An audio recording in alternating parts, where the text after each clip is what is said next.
So this is the underground harbor. Asked me to, get something from that book. May I have it? Did she now? I'll give you this book if you humour me by answering a few questions from my quiz. Quiz? Some people call bits of knowledge trivia. I would argue that no knowledge is trivial. Hence, I have created a small quiz, just for fun, focusing mainly on the lore of the wizarding world. None of the other students will try it, no matter how many times I ask. They all say they have enough with schoolwork. Ugh, they don't value knowledge the way I do. Surely you're interested. I'll even start you off with a few of my easiest questions. A quiz sounds like fun. Splendid! Just a few questions and then I'll hand over this book. Let us begin. Before the invention of the golden snitch, which magical creature was used in a game of Quidditch? The golden snidget. Correct!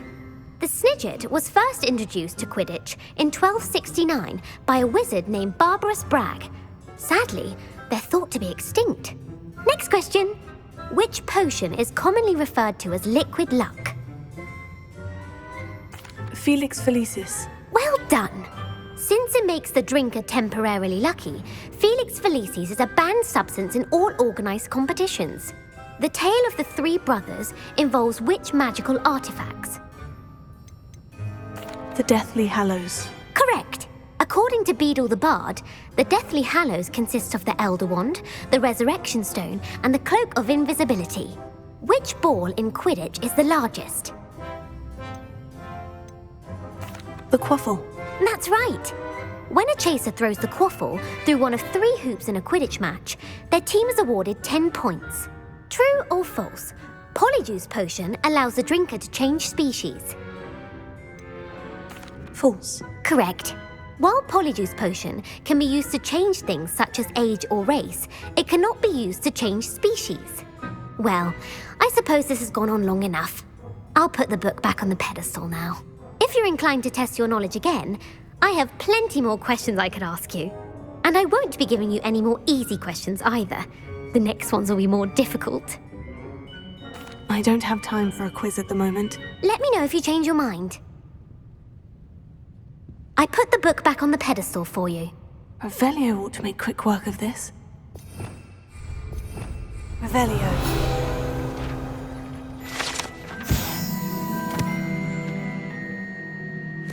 Professor Weasley's tasks are complete. I should attend Transfiguration. I heard Professor Weasley transfigured the book with all her test answers into an owl to stop students from cheating. Taking owls a bit too literally, if you ask me.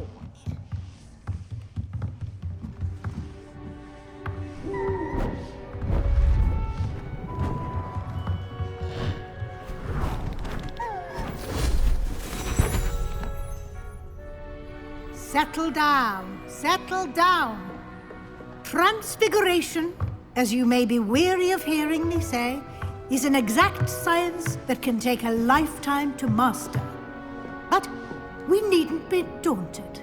Almost anything can be transformed if you can just perceive the potential within it. As I see in all of you, tremendous witches and wizards, every one of you. Or it could just be my eyesight. Now, you all know what to do.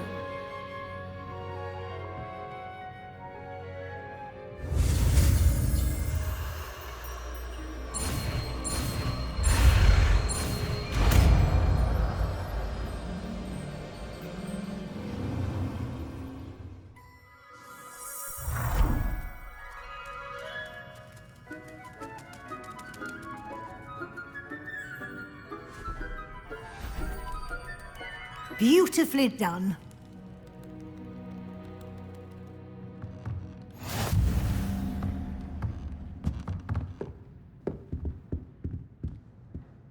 You wanted to discuss my progress so far this term, Professor. I did. You seem to have had no trouble in getting up to speed, and frankly, excelling in your schoolwork this year. Thank you, Professor. The extra assignments have been helpful. As I suspected they would be. Now, it seems you've been making excellent use of the opportunities presented by your field guide. Of course, the guide isn't the only measure of success. Deke tells me you captured a unicorn and brought it back to the Room of Requirement. Protecting so rare a beast is an accomplishment of which you can be quite proud. Thank you, Professor. I will say I'm especially impressed with all you've accomplished in light of the rumors of your extracurricular activities. Were your meetings with Professor Black's house elf and exploration of various caves down by the lake connected in any way to Professor Fig? Professor Fig has encouraged me to explore when I can, in an effort to complete my field guide. I see. I admire your penchant for learning, but do remember that your classwork and field guide are designed to educate you thoroughly. It'll be the end of the year in no time, and you'll want to be well prepared for your OWLs. I'll provide a final assessment at that time to ensure that you're ready for your exams. Until then, well done. You are dismissed.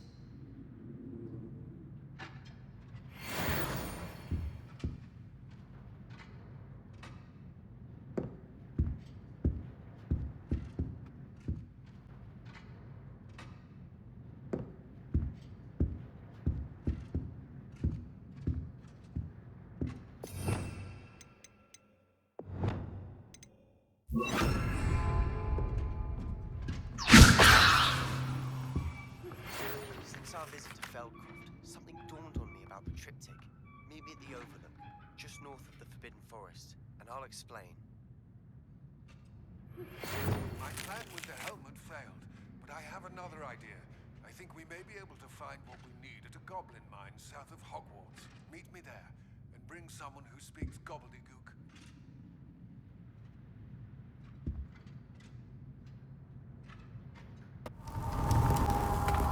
Hello, Adelaide. How are you and your uncle doing? Very well, thanks to you. The more I learn about Ranrock's foul lot, the more astounded I am that my uncle survived. I looked back over his old owls and noticed that they included pertinent details about his rare metal deposits. I believe that Ranrock's fiends were after those deposits and that they needed my uncle's knowledge. He was willingly going to rot away in that cell to keep me safe. Any other pertinent details about those owls? Plenty. Uncle Roland couldn't be certain, but he thought he overheard goblins talking about infusing something into goblin silver. He wasn't sure what they meant, but something about the way they spoke of it made his skin crawl. Ugh, it's clear you saved my uncle from a very bad lot. It was nothing at all, Adelaide.